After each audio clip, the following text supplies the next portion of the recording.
Hi everyone and welcome back to my channel. For today's video, you guys saw the title.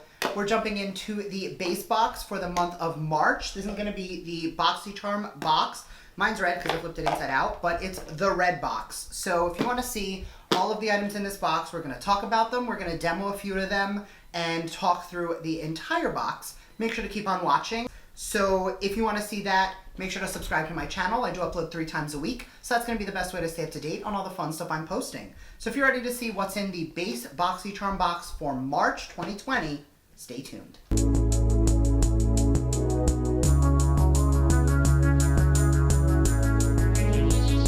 And the one disclaimer I am going to say, mine did not come with a theme card this month, so I'm going to look up retail values. I don't know them. There's no little spiels on the products, and I don't know the variation.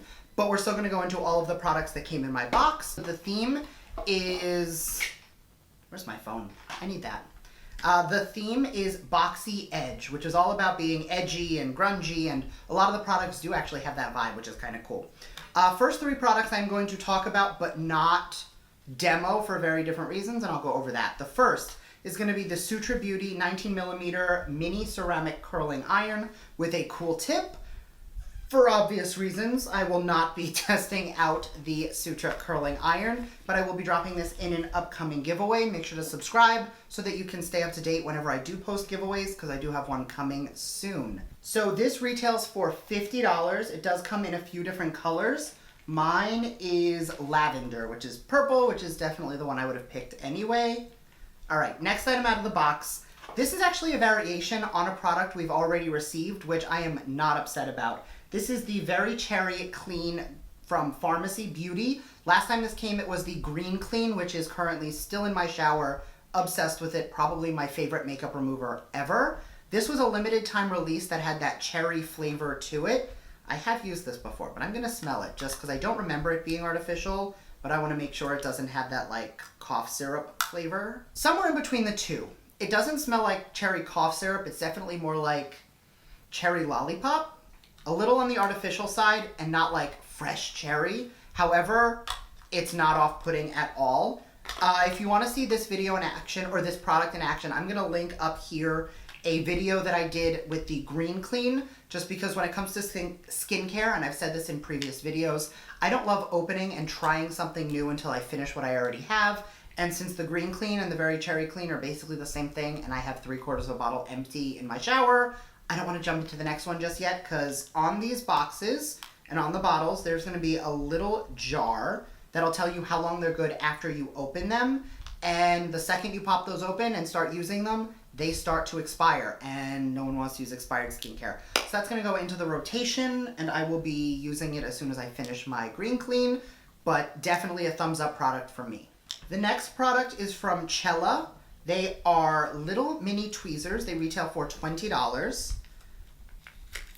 The reason I'm not demoing these is because I don't need to use a tweezer right now. But we're going to open them up, talk through them, check quality. So the tweezer itself looks like this. Something I do like about this is it has a little bit of a wider base, so you can actually like get a better handle of them. The pair that I currently keep in my studio are these itty bitty baby Tweezerman ones. And I have one that we got in a box about a year ago that's double-sided in my current bathroom, and a pair of Benefit ones somewhere. But you can never have too many tweezers, because whenever you need it, it's when you don't have it. But definitely, like, I'm getting a good squeeze on it. I mean, it hurts, so I guess you can get some good pressure with this. I'm going to play around with this a little bit more, and if I end up loving it or hating it, I will leave an update in the description box if I have, like, super strong feelings. But I'm going to be honest, I'm not that person who feels so strongly about a tweezer that I need the same one always. I kind of grab whichever one's closest and use it. That being said, it does feel like it's a very soft metal, like the finish of it. So it's not like cheap feeling. So if you need a tweezer, this feels like a good one. If you don't need a tweezer, re-gift it. I don't know. The next product is from Vintage by Jessica Liebskind. I don't know. It is a lip gloss. This is the Sparkling Lip Gloss in the shade Pink Sequin. So we're going to pop this open and try it on. I can't get it open with my nails, so I'm going to grab my new tweezer. Yeah. Look at that. Already coming in handy. The Sparkling Lip Gloss retails for $25. It does come in 4 different shades. I don't know if all 4 of them are available in the boxes or just this one, but we are going to try it out. I don't have lipstick on. I just lined my lips a little bit. First thing is it is a brush applicator, not a wand applicator. So it is like bristles. Oh, but they're hard bristles. So the bristles are a little harder than I thought they were. So it's not acting like a brush tip, so I don't like the applicator on this one. Because the applicator itself is a little rigid, it's not really soaking up as much product as I need a lip gloss to soak up. So I did have to dunk in 3 times to get my lips nice and coated in the gloss. But now that it's on there, the sparkle is very pretty. I'm getting some nice shine. It doesn't feel very sticky, but you know how sometimes when you put on a gloss, you see it like sticking to itself? My lips are not sticking together, but I can feel it sticking to itself and getting those little like white beads and strings that almost comes when you wear a lip gloss. So I am gonna say, from a lip gloss perspective, this is not my favorite. The color is pretty. I'm gonna have to play around with maybe wearing a little bit less, but then it's not gonna coat everything. So it's definitely some user wiggle room I'm gonna have to play around with, but it is pretty. It looks nicely on camera. It looks nice in person. Not sure if it's the most comfortable. I'm probably just gonna stick to like my Fenty gloss, my Beauty For Real gloss, the ones I tend to consistently love how they apply, love how they feel, because this one didn't apply the most pleasantly, but it's not bad. Like it's a 50-50 gloss. And the last item out of the box, which is going to be the most in-depth product, we're going to be doing a full demo with this. This is the Living in Color eyeshadow palette from Hank & Henry Beauty. It is a 9 shadow palette. It does have a mirror on it, and this retails for $27. Definitely has some cute pops of color in here. So let me grab my brushes and see what we're going to do. So there really is not like a soft mid-tone transition shade. So I'm going to jump right into the brown right here, and I'm just not going to pick up a lot of it. And we're just going to run that in the crease. So the formula is applying very pretty. It's not, I'm going to pull you guys in a little bit and zoom you guys in. All right, a little bit better. It's not catching to anything, and it's not bunching up anywhere. It's blending nicely. I feel like I have never been unhappy with a Hank & Henry formula. I do like the brand. The only thing is I do wish that there was one like lighter shade in this palette that you can really like transition with, because going straight into a mid-tone or deeper brown, it's a little darker than I typically like to go in for my first shadow. I'm going to jump into this warmer shade down here, and I think I'm going to end up going in with the turquoise. So I'm going to take the warmer tone and kind of blend it up the crease. I've said this on here like a dozen times, but when I go in with like a cool tone or blue lid, I do like to have a little bit of more of a warmth in the crease, because I want a little bit of that transition into gradient. That was not English. I want a little bit of contrast. That's the word. So by playing around with that warmth in the crease, it'll really help that blue to pop. Grabbing a flat crease brush and mixing those 2 shades together, I'm going to pull that towards the lid, and I am going to trace the crease just to intensify it a little bit more. We want this to be blown out, but I'm not going for full-on smoky today. So I normally don't cut my lid, but because we're going in with such a contrasting color, I am going to today. So I'm going to grab a flat packer brush. When you're cutting your lid, just if you haven't seen my cut crease video, you're going to want to apply a bit of concealer down here, look down, and blink a few times. And wherever that transfers, you're just going to trace that shape and kind of stamp.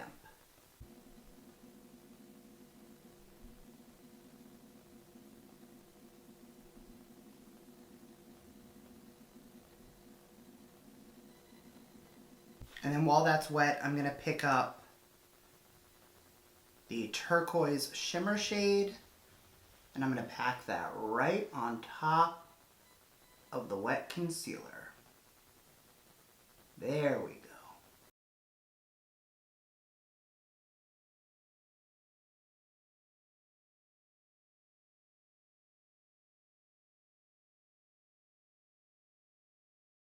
Alright, I'm going to go do that exact same thing on this eye and I'll be right back. Okay, now that that is done, I'm going to grab a little bit more of that dark brown and I'm going to feather the edges on both sides. So you see how this one, I already started doing that, but I forgot I wasn't recording.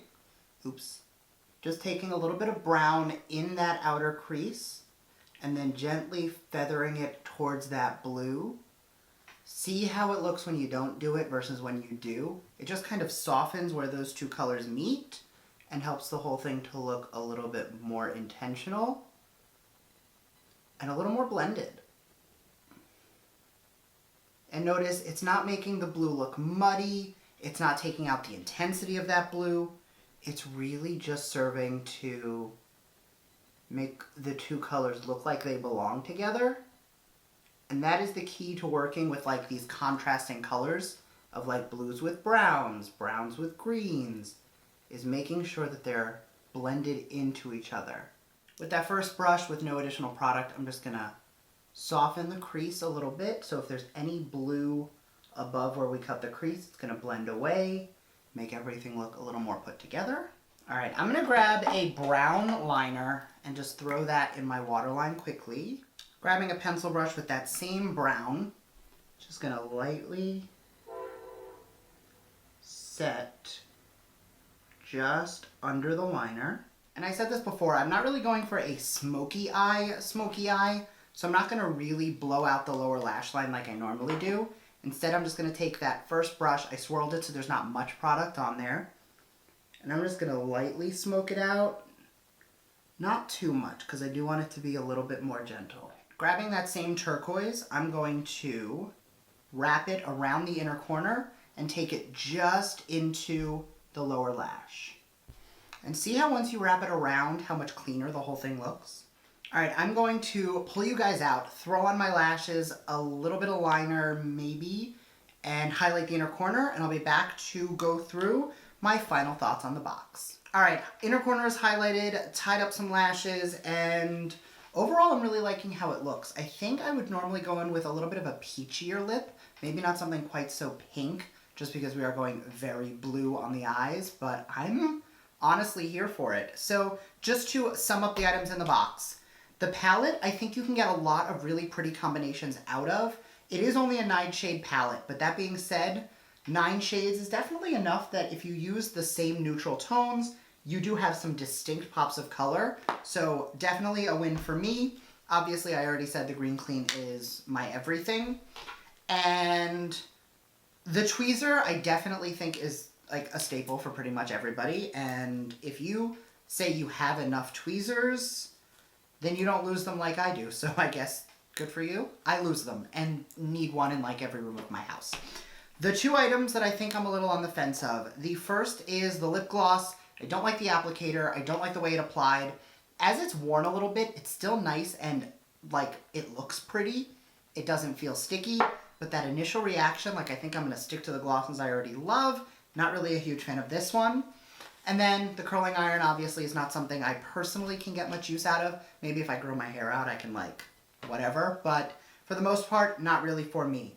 That being said, all in all, this is a $25 subscription box, and you are getting $156 worth of value. So even if you only liked the palette, you are still getting your money's worth. I know I say that in every BoxyCharm video, and I don't want it to sound like every box is amazing, because there's gonna be products like the lip gloss today that you don't like or you don't get a lot of use out of, or they're just not good for what you want out of the product.